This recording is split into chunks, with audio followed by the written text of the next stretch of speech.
Just a reminder, folks, to please check and make sure that your cell phones are turned off.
Good morning to all. Good morning to you who are in the sanctuary and to those of you who are online. I'm Sharon Tice and I'm your practitioner of the day, and this is our pre-service meditation.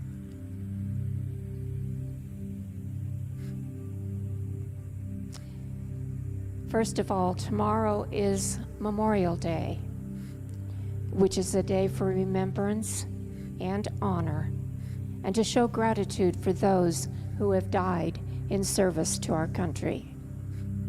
It was originally called Decoration Day for the tradition of decorating graves with flowers, wreaths, and flags.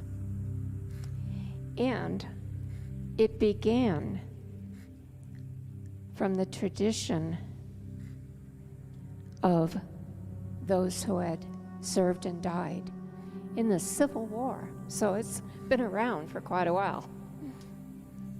And so we owe those men and women who have given their lives a debt of gratitude. Gratitude is focusing on what is good, not just in our country, but also what is good in our own lives. And for being thankful for the positive things that we do have. And so now, let us relax into our chairs. Close our eyes or keep a soft gaze. And note if there's any tension in your body. If so, focus on relaxing that tension. And then focus on gratitude.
that it is not happiness that brings us gratitude.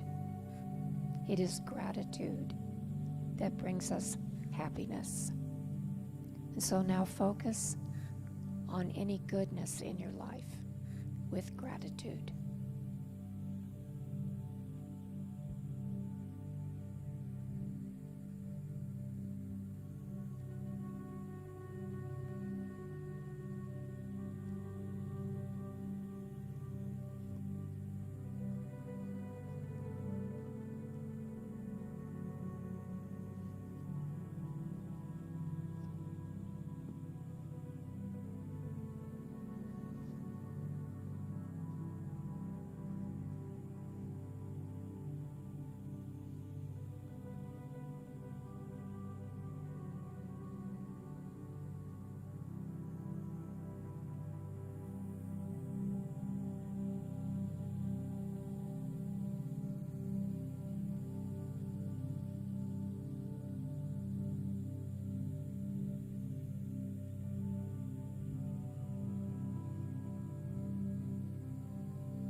According to Zig Ziglar, of all the attitudes we can acquire, surely the attitude of gratitude is the most important and by far the most life-changing.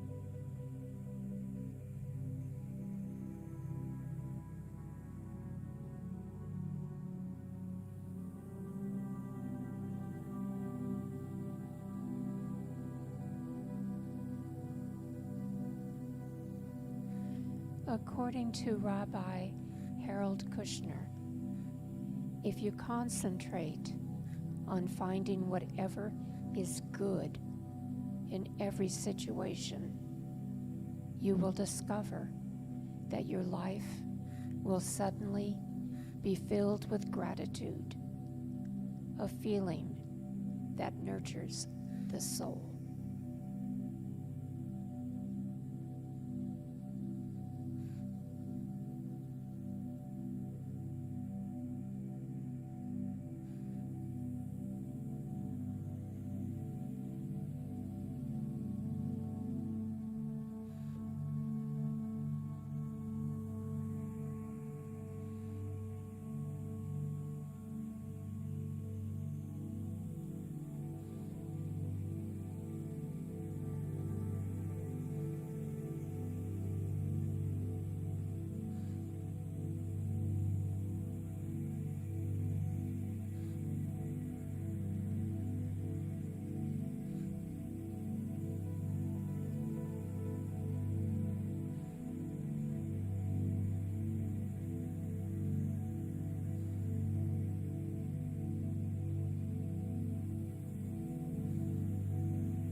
according to Master Ji Gangsha, when you say thank you, you are open to all possibilities.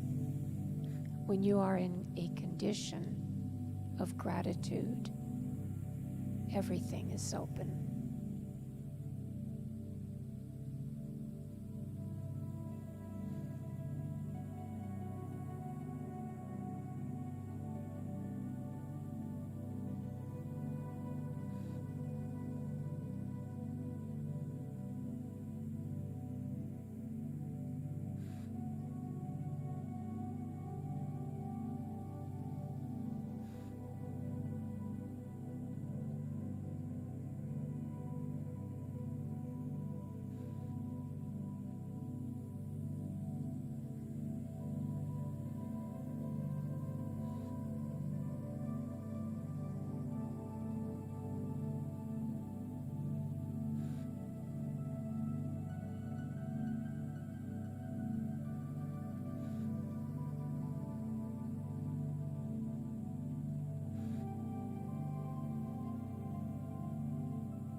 And according to Ayanla van Zandt, gratitude is like a magnet.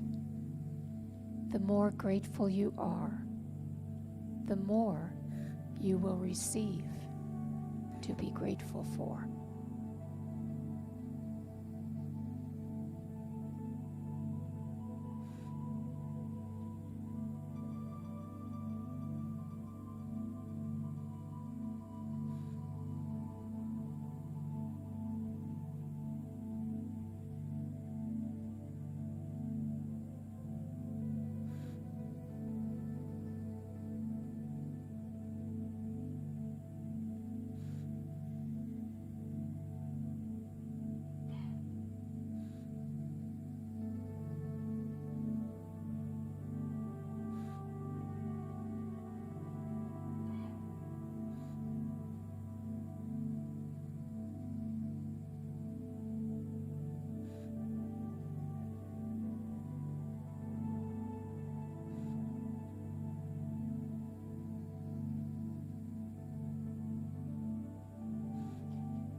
And so as you begin to open your eyes and return to the room, remember that moving through your life with gratitude not only uplifts your own life, but flows out to make a difference to others, working towards changing the world.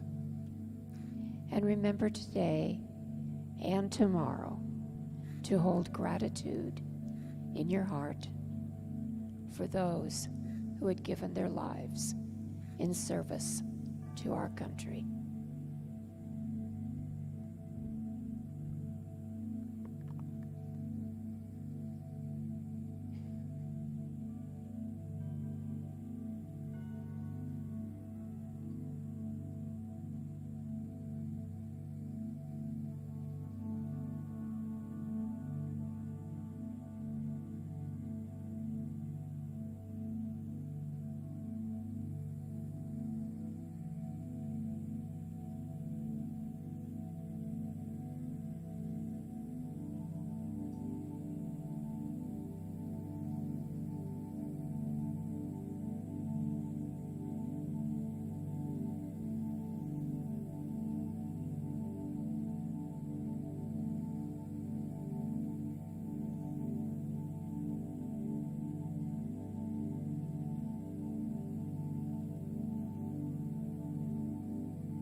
Good morning, CSLP, people here and people there. My name is Kathleen. Our guest speaker today is going to be Reverend Donald Graves, and he will follow up with a workshop from his talk this morning during the service, Mining Memories. We'll finally discover what to do with those memories when we find them, and hopefully they're the kind that keep us happy and joyful. There is a sign-up for this workshop starting at 12 o'clock, and it's in the the lobby. So if you're going to attend, would you please sign in? Tomorrow, being Memorial Day, the office will be closed here at CSLP. The meditation class that usually meets Monday evening will this week meet Tuesday evening. Next Sunday, June 4th, Reverend Helen Downey will be our guest speaker during the service, and you are requested to dress in Hawaiian garb. So if you don't have any, isn't this a great week to take a trip across the pond and buy something? Yeah. And on June 18th, we're going to be honoring all men on Father's Day, but especially those who are fathers. And we'll celebrate with a brunch after service. And finally, a very important announcement. We need a new air conditioner for Sibley Hall. There were two, but one has transitioned. And it doesn't believe in reincarnation. So we need a new one for the mere cost of $10,000. We need your help. You know, a number of years ago, I became familiar with a Lutheran church, a very small one. And when they had an immediate need, they put out a pickle jar, a huge pickle jar, to collect the money they needed for whatever that current need was. Well, we have a baby air conditioner. It's going to grow by next week, bigger. It's going to grow by next week, bigger. So, we would like you to fill this to the brim to help us with the new air conditioner so that this summer, when we're in Sibley Hall, where it's needed, we will stay cool and comfortable. You will stay cool and comfortable. So we're going to put this in the lobby on the table. We'd like you to stuff it full. And like I said, it'll grow. Have a beautiful Memorial Day and stay safe. Thank you.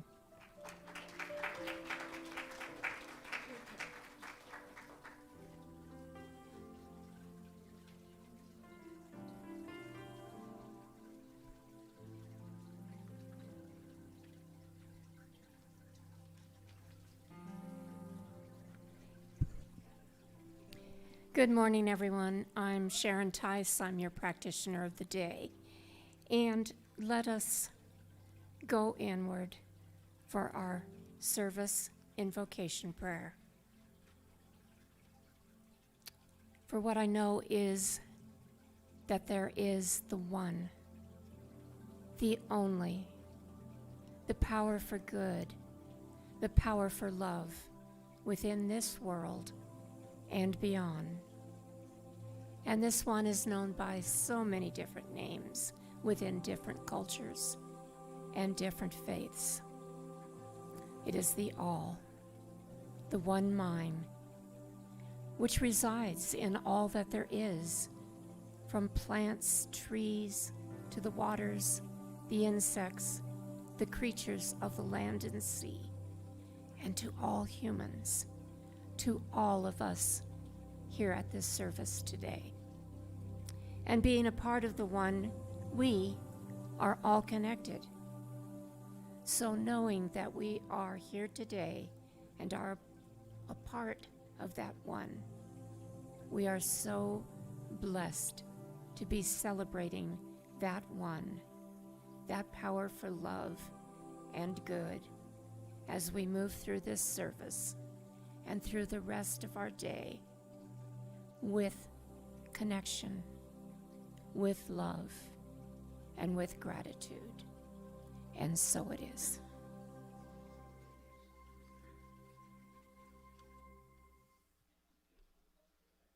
That's Bob, everybody.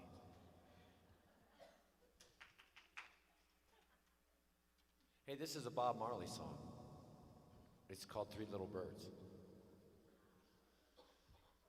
Funny thing is, I used to play it decades ago with our guest soloist today. And the original words are, don't worry about a thing, because every little thing is gonna be all right. See, it took me a minute to remember it. But our philosophy doesn't say that the good is in the future. Our philosophy says the good is now. So I had to change that to every little thing is all right. But I swear it took me forever to stop saying it the old way. Even when I would tell myself, say it the right way now. And so I realized in this song, for me personally, encapsulates so much of what CSL is putting new thoughts in and staying disciplined and stick to it enough to get the old thought out. And sometimes it takes a while. So if you're still, and he's saying every little thing's gonna be all right. And I was like, no, we don't say that. See, he's trying to drag me back. So if you say the words that you've known for so long, hey, it's cool. We'll get to try again some other time.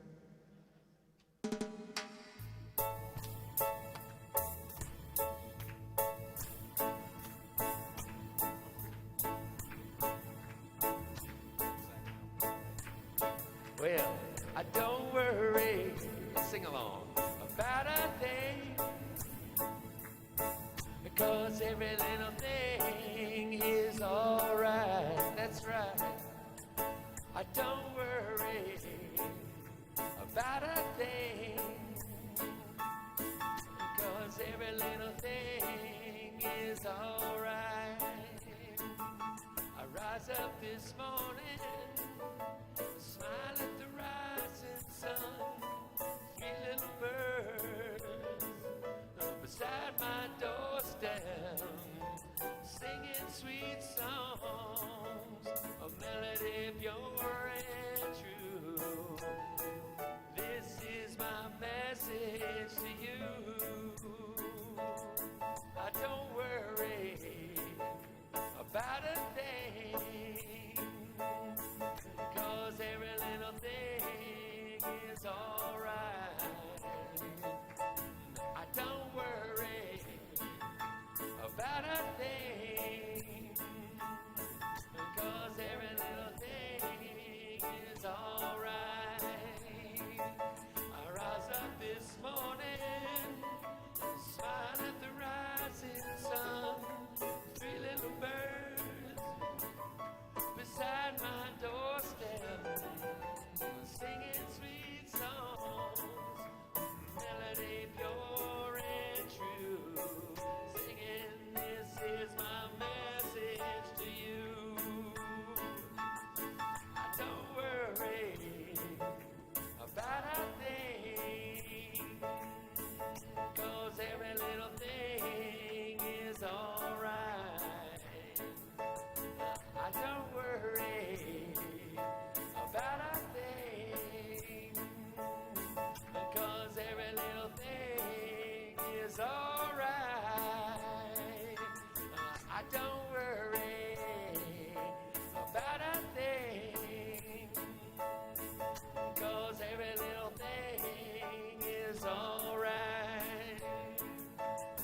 I don't worry about a thing, no, 'cause every little thing is alright.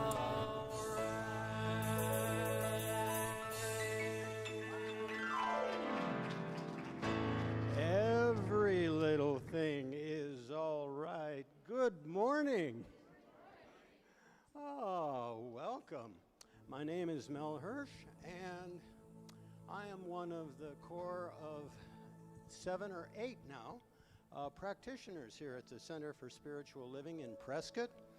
We welcome you here in the sanctuary and wherever you may be across the globe online, either right now or maybe watching a rebroadcast.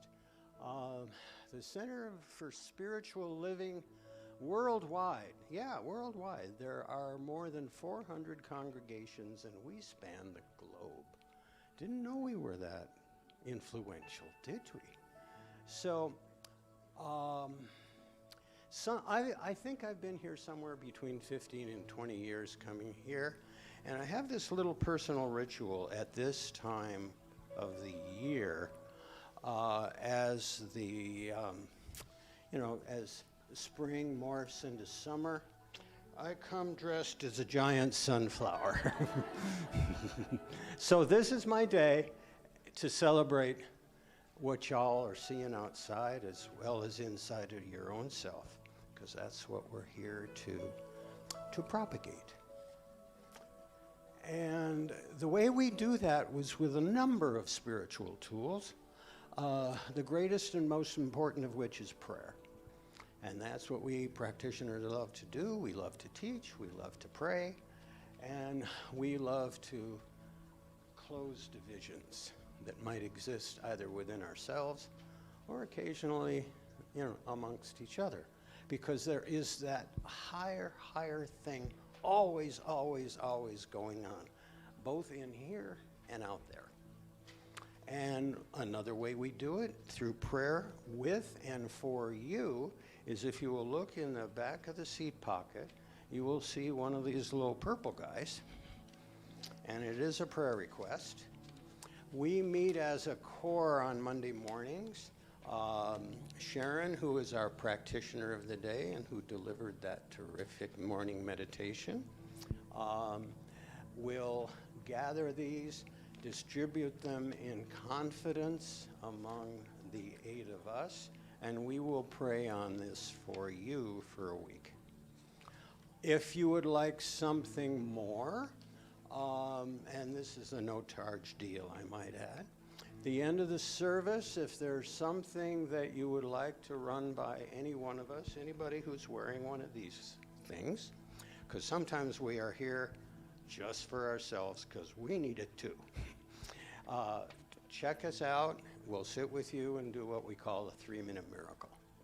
And essentially, it's just getting to the basic spiritual truth of whatever is going on. Both the good stuff and the stuff that you wish wasn't happening, at least not right now. So, with that, I'm going to, remember that we don't have a patent on growth or spirituality. All those religions of the world have something to offer. And what we began as was a study of not what they all have that's different and they can argue or fight about, but that golden thread that runs between everything. And that's what we do here every single service by honoring the major religions of the world. So if the candle lighters would please step up.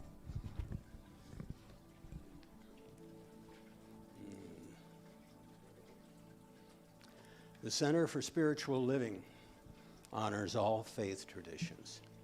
As we light a candle for the world's religions, it's to acknowledge both our multiplicity and our unity. We light a candle for Christianity based on the teachings of Jesus the Christ, who taught the path of love, forgiveness, and healing by the presence within.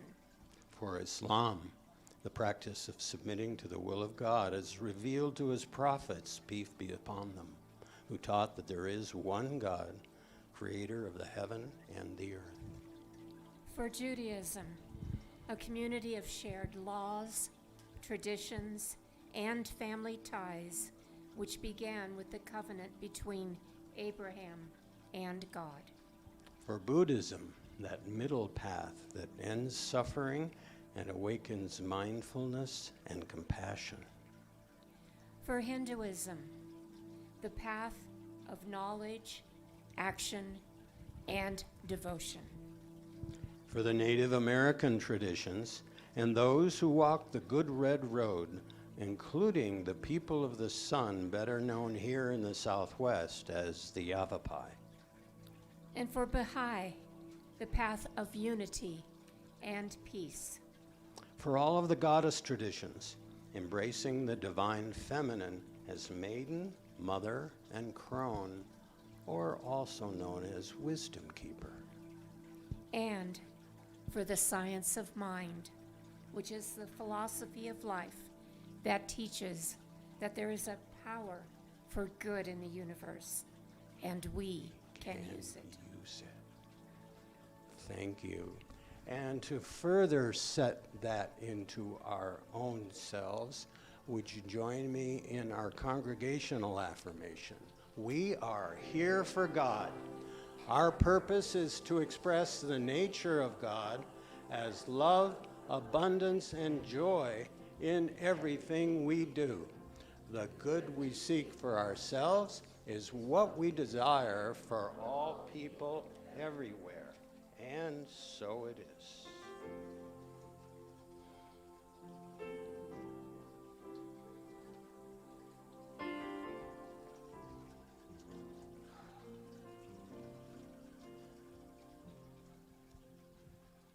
This is a song that the lyrics really match up with what gets talked about here. And it's by the spiritual guru Willie Nelson.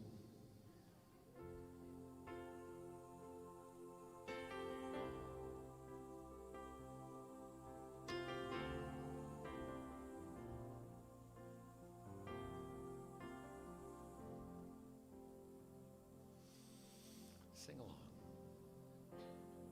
You'll get it.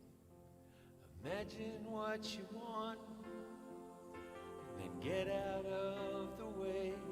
Remember, energy follows thought, so be careful what you say.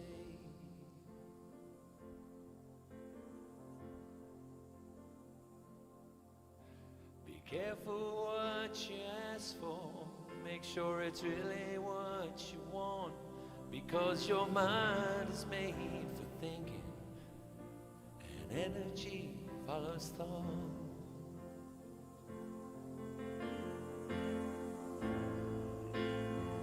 Your mind is in control, even when you do not know. And if you let it idle, ain't no telling where to go. Whenever you are sleeping and your dreams take you away, well, go on with your dreaming, what they say. And if you hear spirits talking, the wisdom can't be bought. Just apply it to your thinking, and energy follows thought.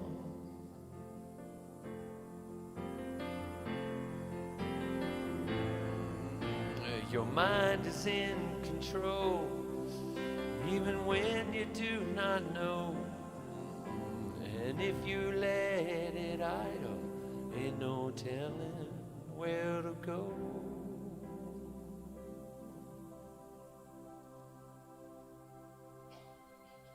So imagine what you want, then get out of the way. Remember, energy follows thought, so be careful what you say. Remember, energy follows thought, so be careful what you say.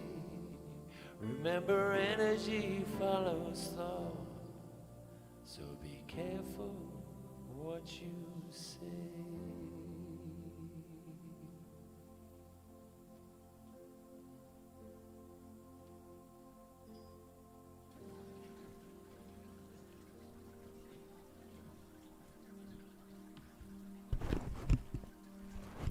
So our energy does follow our thoughts.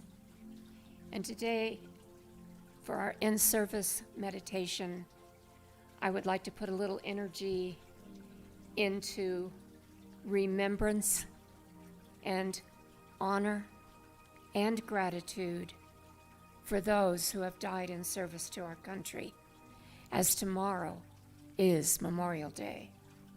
We owe those who have given their lives a debt of gratitude.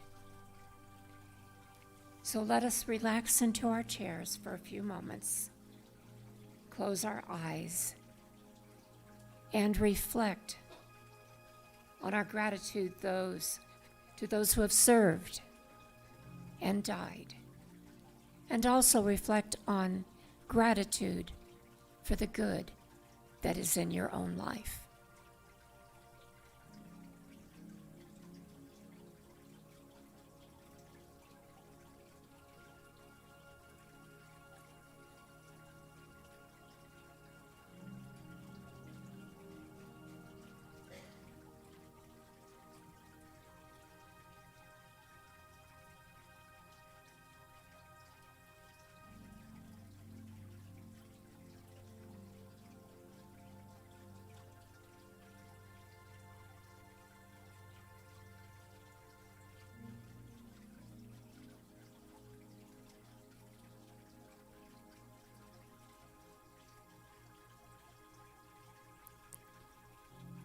And so as we begin to open our eyes and return to the room, let us remember today and tomorrow to focus on gratitude for those who have served our country,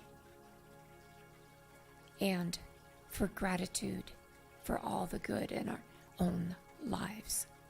Namaste.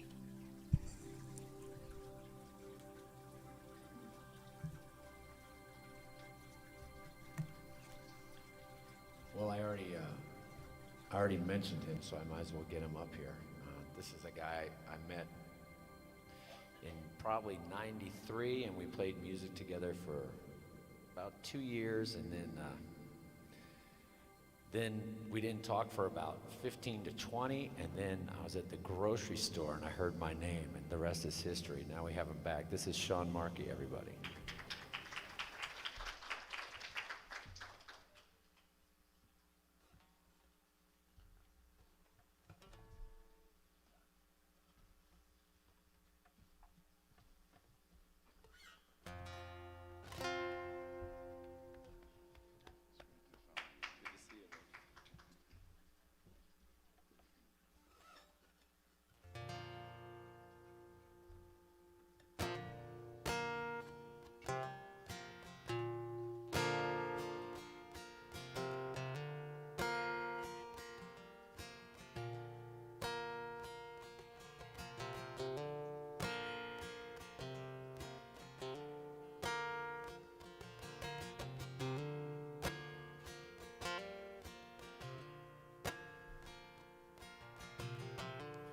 We were born for the wind, also younger than the sun. Yeah, the bonnie boat was one as we sailed into the misty.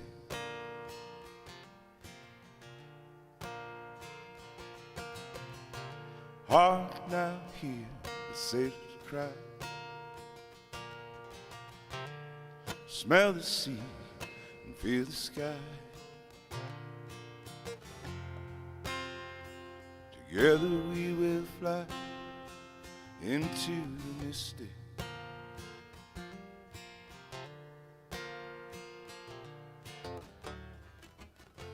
When the foghorn blows, I will be coming home.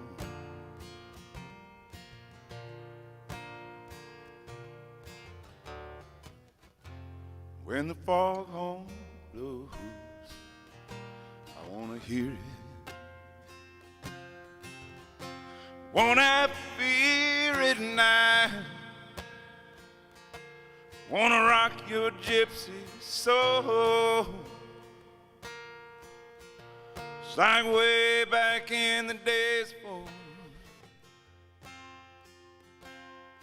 Together we will float into the mystic.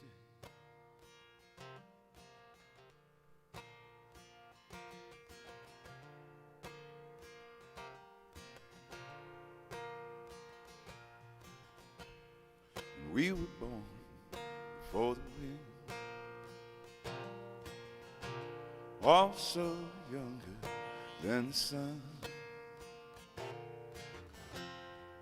There the bonnie boat was won as we sailed into the mystic.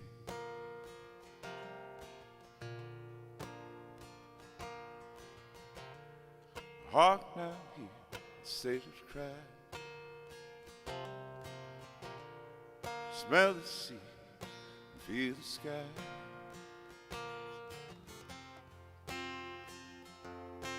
Together we will fly into the mystic.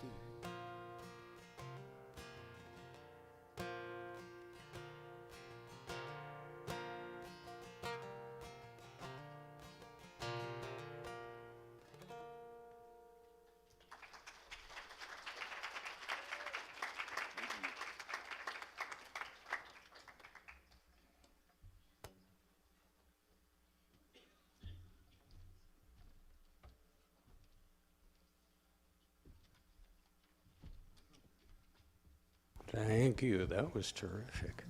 When the foghorn blows, I know I'm going home. Maybe that's why most of us moved away from where the fog is and came to the desert. Oh my. This man has been here before, and I'm certain that he'll be here again. When I first introduced him, he showed me his resume, and it was 4 pages, and I just tore it up and told you what I knew of him. And you don't need to hear that again, or I'd never leave the stage. But one of the things that he has done as he closed out his career on pulpits would be to spend a final year with ministerial candidates that had just graduated in order to make them ready to take their boards and be ready to perhaps take on a pulpit as either a senior or an assistant minister. And that is really important work. And he has turned out some remarkable people. And on the way, he stops here from time to time to give us a little bit of a taste of what it is to become that. And so I just want to invite both a mentor and a friend and a very cool guy to come to the stage and take the microphone away from me. Reverend Donald Graves. Thank you, sir. And good morning on you. Love your haircut. This elderly woman was invited to a dear friend of her, a lifelong friend of hers' house with her and her husband to share dinner. And as the friend starts observing the hostess, she is amazed and comments to the hostess that it's amazing to me that obviously your husband must and you must love each other a lot. I mean, you've been married 70 years and still you address him as honey and darling and sweetheart and my precious constantly every time you make a request of him. I'm astounded. And so the hostess kind of dropped her head and says, well, I'm sorry, I have to confess. I forgot his name 10 years ago, and I haven't had the guts to ask him what it is since then.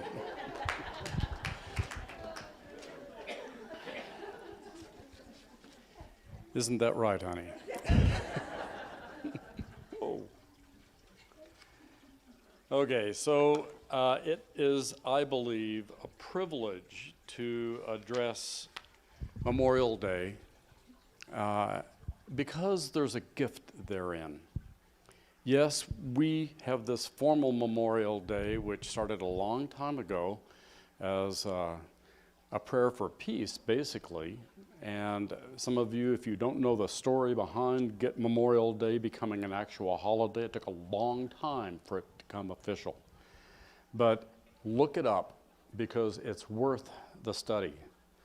Personally, I think at Memorial Day, it's an opportunity to consider all of the memories we have, and those that suppress us, and those that empower or enliven us, and those that suppress us.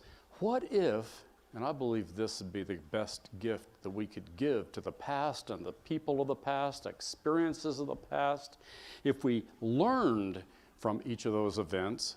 And as the philosopher Santayana said, those who forget the past are destined to relive it. We learn from that past and we change. We change what we do from that moment forward, and not let the emotional baggage, as Ernest Holmes would call it, the morbid emotional baggage, we not let that continue to rule us. Learn from and evolve, expand, grow, develop, instead of being submissive to those memories. I'll talk more about that in the workshop right after the service this morning. And I encourage you to come and play, because what we're going to do is we're going to do some memory transformation so that we can be liberated from fear and guilt and shame and all that stuff. We don't need to carry around any more. What would be best serving for all of life is to step more into our individual magnificence and encourage others to do the same. So let's take a look first of here. Memories, friend or foe. By recognizing the nature of memories, we can stop letting them diminish us and instead use them to our benefit. Memories are malleable. I think of themselves, any experience is neutral. But what we decide about that memory, about that experience, will make it positive or negative. It gives it charge. And what we decide about those memories sometimes is driven by historic stuff. How many of you have ever been shamed? Delightful experience, isn't it? How many of you have ever felt guilt? I'll talk about and give you an opportunity to reconsider guilt at the workshop. Because there's valid guilt and there's invalid guilt. We like the valid one because that helps us learn and grow. The invalid one is driven by morbid curiosity and emotional baggage that we really, frankly, don't need.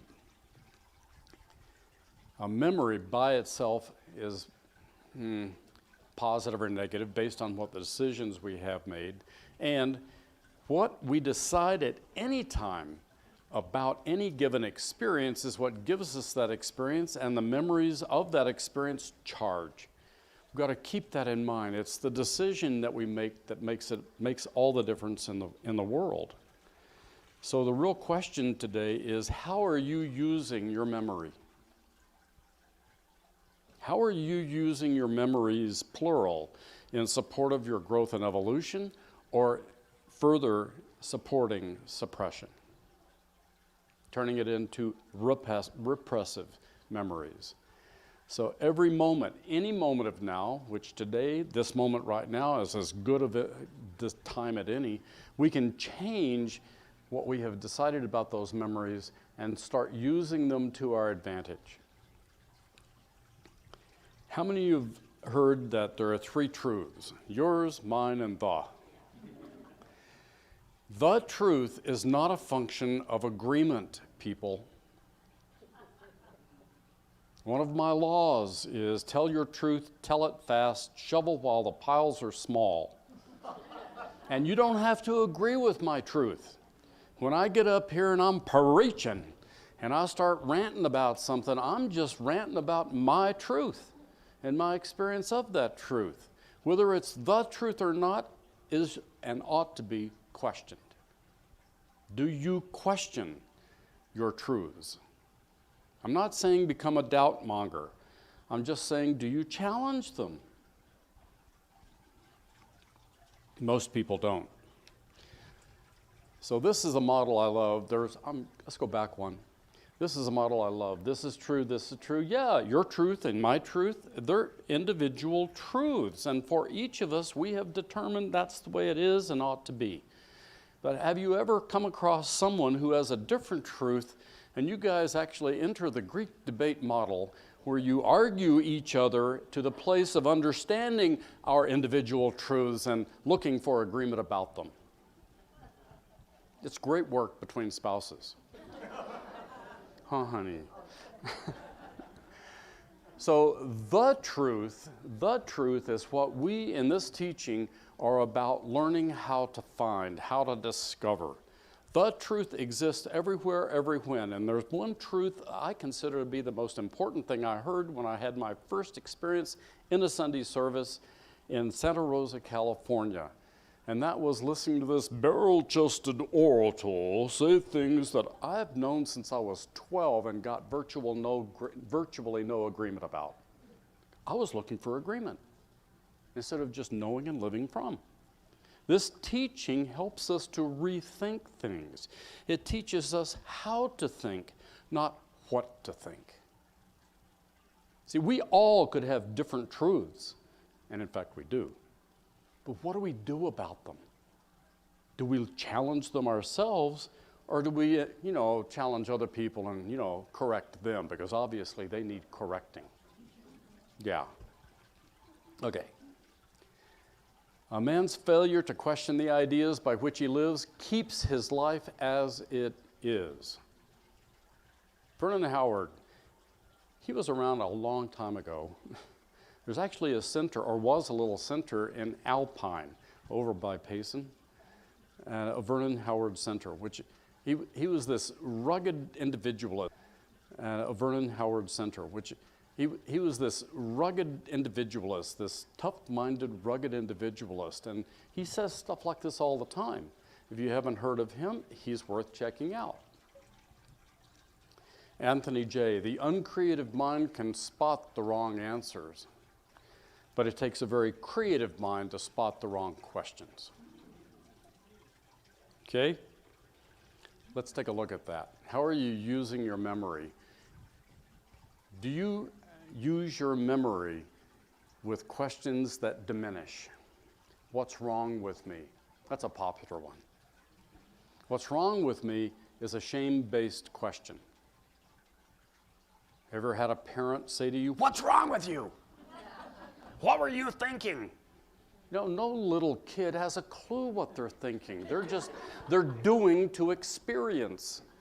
And are they going to challenge the giant and saying, "I was thinking I better do that"? Yeah, whack in some cases.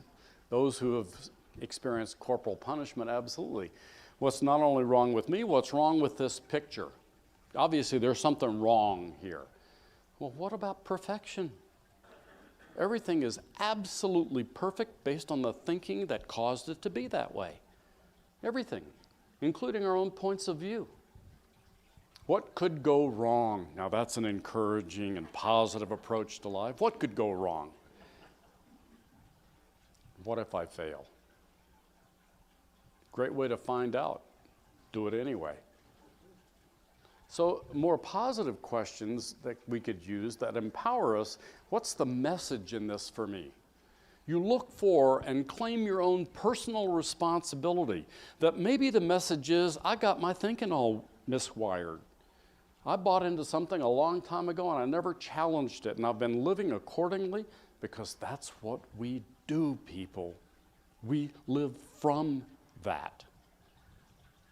What's the gift in this situation? Could there be a gift and a negative in life? What we would call a negative experience. Something that happened, we did not like it one whit, but rather than asking negative questions to diminish us further and conclude that there's something wrong with us or wrong with our thinking, there's nothing wrong with you. You just misplaced your wisdom. And that doesn't mean there's something wrong with you, you just misplaced it. It's there. Spend some time and rediscover it, refine it, and then reinforce it. What can I learn from this? It's a horrible thing to be wrong. There's a huge gift in it. Somebody else gets to be right. Yeah. We have a phrase we exchange, and when one of us has stood firmly that this is what's actually true, and the other one has finally revealed to them that this is bad information, then what we do is say, oh, the sweetest words are spoken, honey, I was wrong, you were right. What's the most loving thing to do? Now, there's a challenge there. Love in my book is not the sweet, gushy, pablumy stuff. Love is direct. The best word to use as a synonym for love, in my estimation anyway, is acceptance. Not tolerance, acceptance. Taking that next step deeper into full acceptance. And which love is the most important? Not of another, of self. Accepting oneself as you is, which includes as you ain't. Okay? Anything can be learned from. Any experience can give us fodder for our growth and our wisdom development. Anything. What I look from is what I get. What I look from factualizes as my life. So what are you looking from? Are you looking from a shame base? Are you looking from I'm always wrong? Are you looking from I'm going to be rejected anyway, so may as well reject them first? This is challenging stuff, people. That's why it's one of my laws, my truths. We fill in the blank and make up stuff about what something means, and then we live from that place, we live from that story, whether it's factual or not. Are you a loser? Go like this. You're not a loser. Have you ever thought you were? Well, if you're a human and you're over about 15, absolutely you have. You have thought that you're a loser because you failed at things, but old story. I knew a guy who was a truck driver and bodybuilder. He was this massive dude. He's about as tall as Jackson and about buffed. I mean, he was Schwarzenegger. And anyway, a friend of mine at a barbecue told Rob, you are such a slut. And Rob said, look, because I have slutted does not make me one. Because I have failed does not make me a failure. Because I have lost does not make me a loser. Because I've done something stupid and idiotic doesn't make me stupid or idiotic. It's an act that can be learned from. But if you take it inside and put it on yourself, your soul, what's wrong with me? Then it gets bigger. Every single moment it gets reconsidered.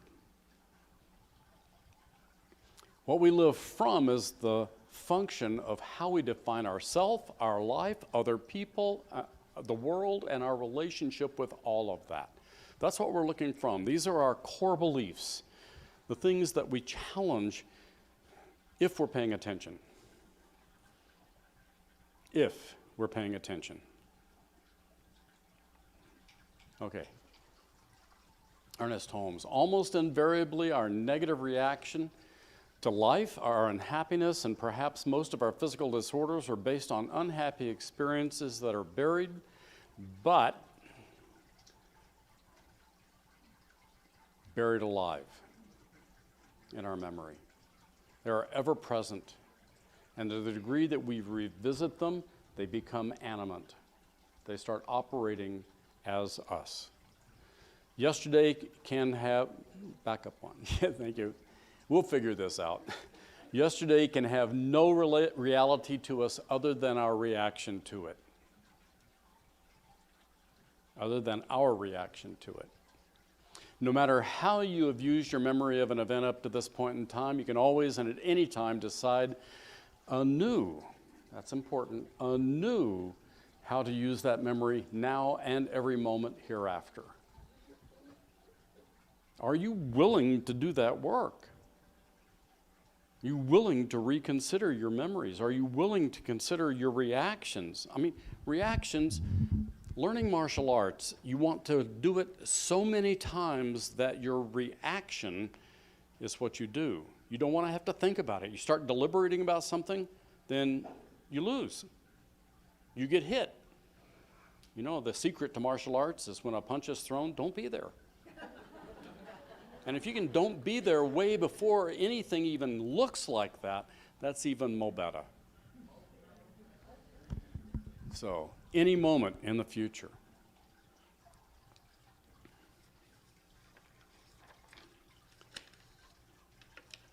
No matter how you have used your memory up to this time, of any event, you can always and at any time decide anew how to use that memory now and every moment in the future. And the question I offer to you is, are you willing to do whatever you need to do in order to move beyond the previous reaction? Because reactions are quick. Emotional reactions are quicker. And emotional reactions are absolutely strong enough to make us believe that they're true. That the event, the experience, the decision we made, and our revisiting of that becomes an automatic thing that smacks us down. It's the greatest disservice we can do to our memories, to events of the past, to the people in our past that we'd still like to make wrong. Are you willing to be responsible for your memory of an event and to change it accordingly? Because here you are as the power, the presence, the intelligence of the divine every single moment, operating in it as you, as it. Are you willing to take responsibility for that godness that lives as you? Are you willing? It's a challenging thing in this philosophy to say, or to hear, more importantly, you're God.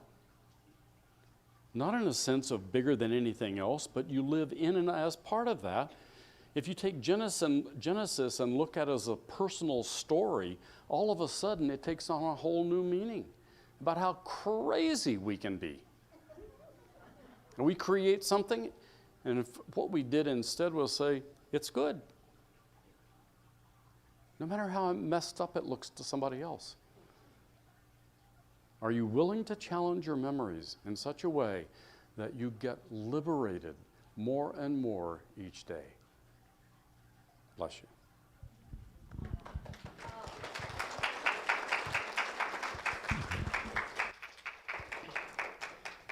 Let's move into our treatment for this morning.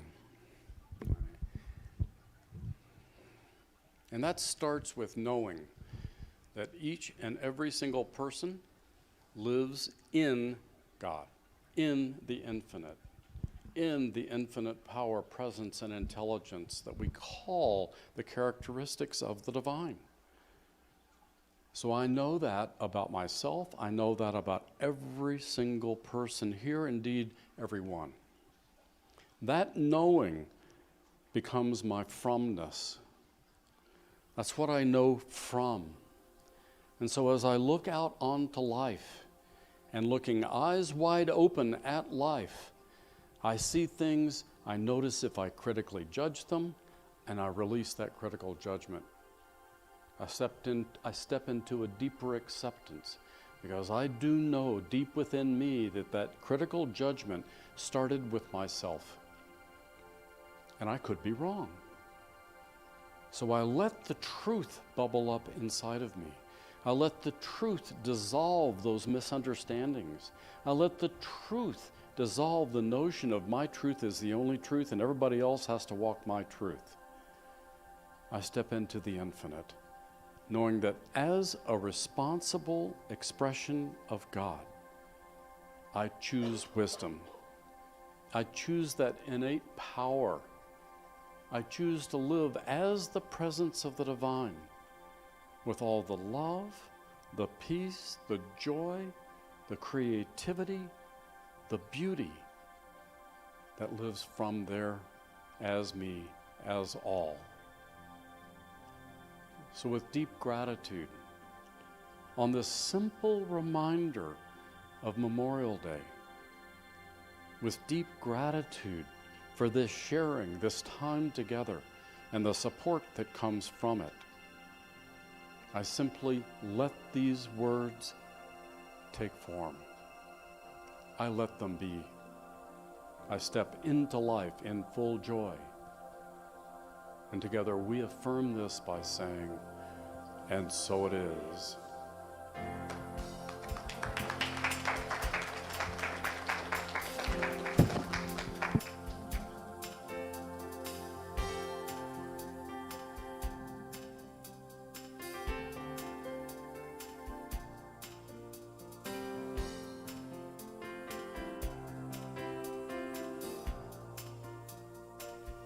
Will we let the love wash over us?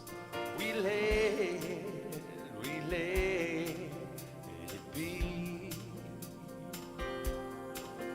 We let the joy wash over us. We let it be. We let the grace wash over us. We let it be. We let the love wash over us. We let it be. We let the joy wash over us. We let it be. We let the grace wash over us. We let it be.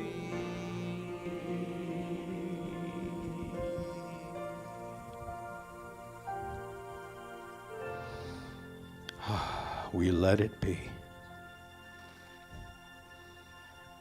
And it is always our intention here that if you have a pulse about this time of the service, you are going to feel that you are loved. And there's a lot of good pulsations going on. Thank you so much, Reverend Donald. So this is, yeah, go ahead. Go ahead, you can even stand up and receive it. Will you, please?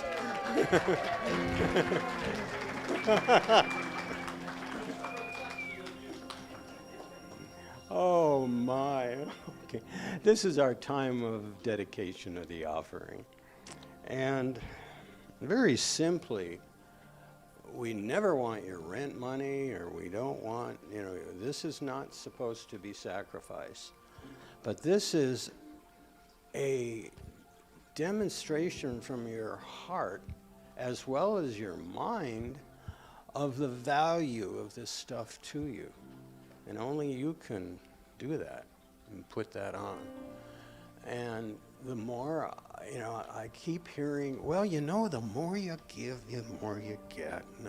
And, sometimes I'm aboard with it, and sometimes I'm not. Am I the only one here? Okay, I didn't think so.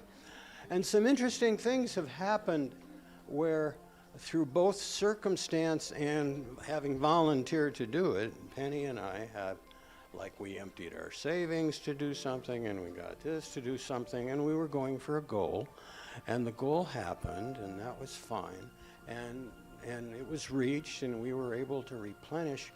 But then in the last week, we have actually received 2 checks, one from the Internal Revenue Service for 3,000 something, was it? About a mistake from a couple of years ago, and another one from the maybe less generous state of Arizona. for $122.36, but we thank you anyway. So I guess that's really the point here. And think about that as you write your check, or as hopefully if you're online with us, that you see a text to tithe on the screen, and you'll take that number down and do something with it. By all means, the workshop that's going to happen, it's not a charge, it's a love offering, suggested $25, but if that's a stretch, we don't care. If you can't do it, period, we still don't care. Be here, because this is what we're here to do and be, and eventually have at a higher level. So with that, how about joining me in dedicating the offering? Divine love, in and through me, blesses and multiplies all that I have, all that I give, and all that I receive. Thank you, life. And I thank... More music. Hello? I hope I'm on. Yeah. Because I don't have any jokes, I'm not ready to.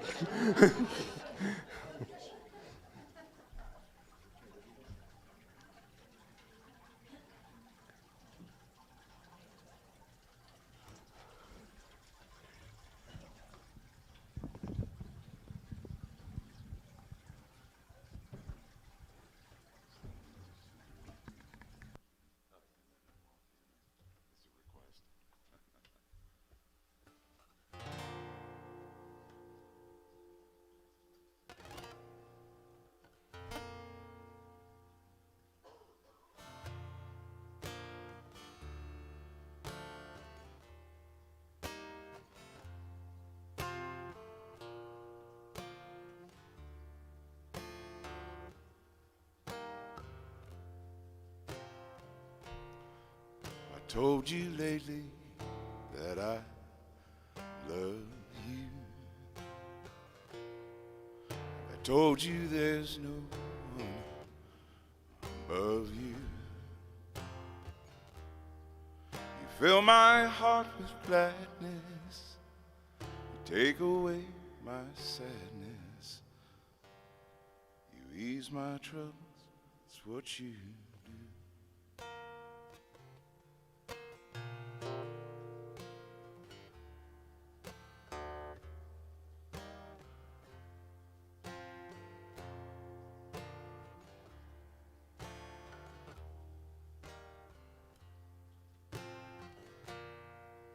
Morning sun, all its glory, greets the day with hope and comfort too.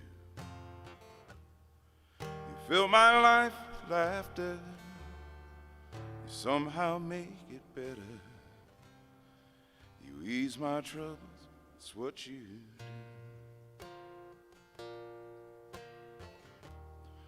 There's a love that's divine. It's yours and it's mine, like the sun.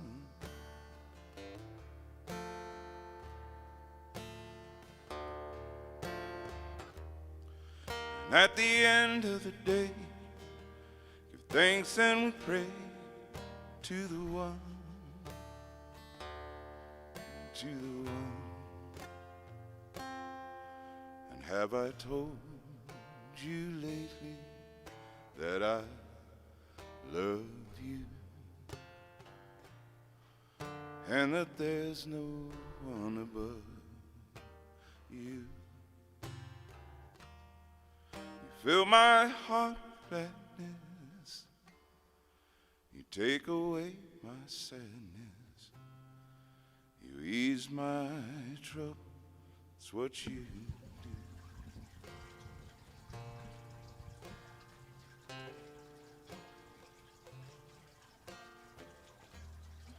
There's a love that's divine. It's yours and it's mine, like the sun.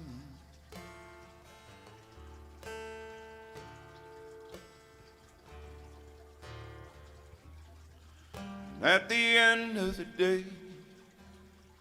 Give thanks and we pray to the one, to the one. And have I told you lately that I love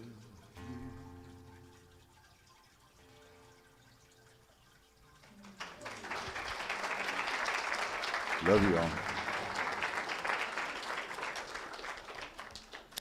Yes, you have. Okay, may I have the offering up here, please?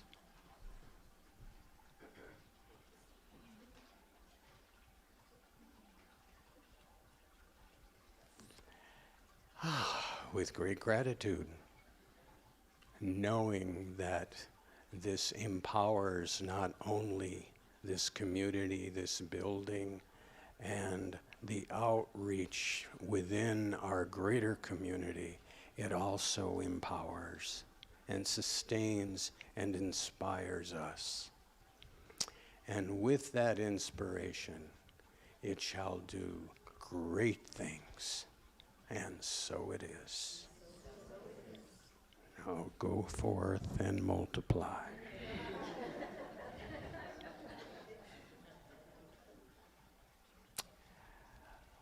We have something special for you. No, we don't. The kids do. And they've been working on this for, I'm told, a little while now. And so I don't know exactly how it's going to be coming down. They're going to be doing something. Yeah. Super cool. All right. Welcome visitors first. I was going to do that after. Oh, okay. Okay. Because I wanted them to see it. And then they can figure out whether or not they're coming next time. Okay. Kids, you want to come in? We're waiting and we're ready. Jackson?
Once upon a time, there was a young man who was constantly searching for enlightenment. He traveled far and wide to meet with wise teachers, read many books, and practiced various spiritual disciplines. Despite his efforts, he still felt like he was missing something. One day, he came across an old Zen master who was sitting by the side of the road. The young man asked the master, "How can I find enlightenment?" The master replied, "Enlightenment is like the sun. It is always shining, but sometimes clouds get in the way and we cannot see it. If you want to see the sun, you must first learn to clear away the clouds." The young man was confused and asked, "How do I clear away the clouds?" The Zen master replied, "The clouds are the thoughts and emotions that clutter your mind. You must learn to let go of them and be present in the moment. Only then will you be able to see the sun of enlightenment." The young man was grateful for this wisdom and left feeling inspired. he realized that enlightenment was not something to be achieved, but rather a state of mind that could be accessed by letting go of distractions and being fully present in the moment. From that day on, the young man practiced mindfulness and meditation, and he gradually began to experience moments of enlightenment. He realized that the journey to enlightenment was not a destination, but a way of life, and that the key to unlocking it was to be fully present in the moment and let go of distraction. You see, in life, in your life, you cannot achieve enlightenment. It is a state of mind that can be accessed, so let go of your clouds, of your distractions, and be fully present in the moment.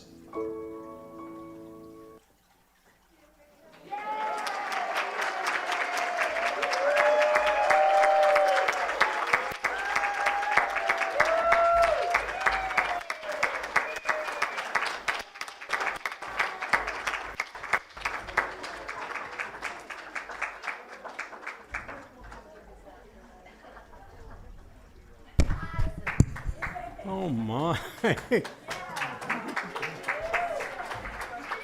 guys, that was fabulous. Can y'all imagine what our lives would have been like if we'd have been at some place like this at this time of our own lives? So as a culture and as a species, I think maybe we're getting better. You guys have anything else to add or say? No. All right. That was more than just. That was really terrific.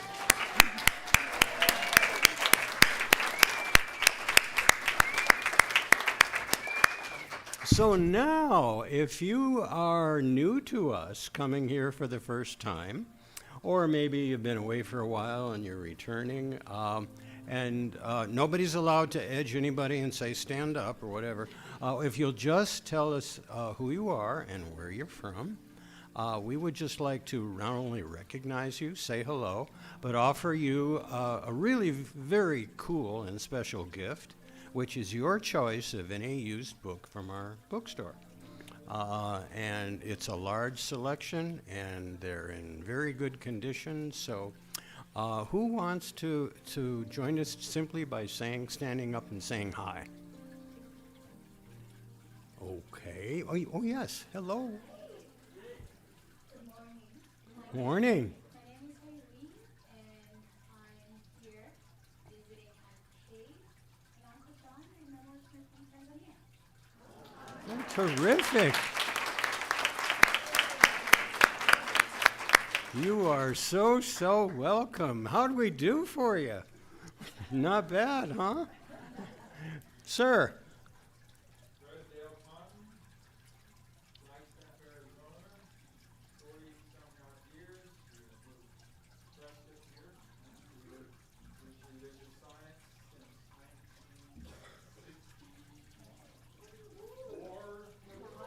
Whoa, where?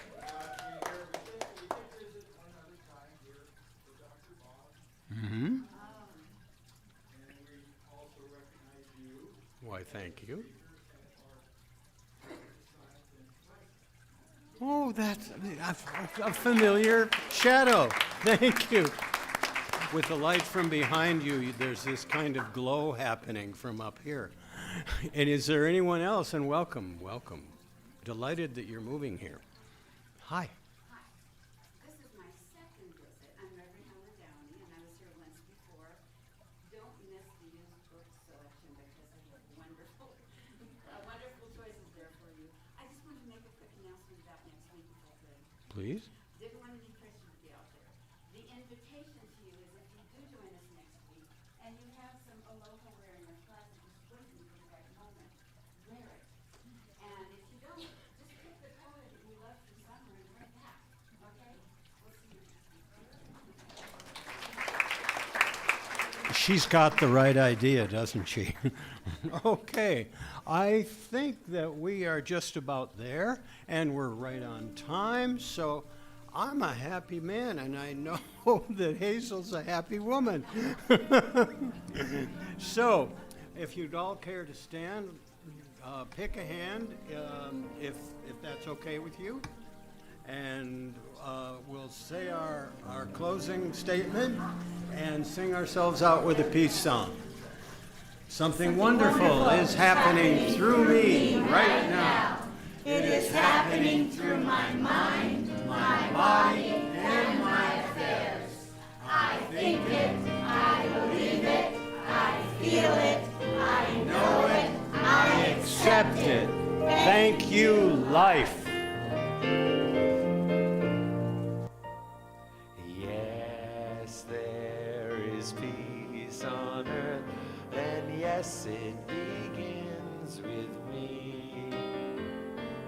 Yes, there is peace on earth, the peace that was meant to be, with God as creator. We're a family. Let us walk with each other in perfect harmony.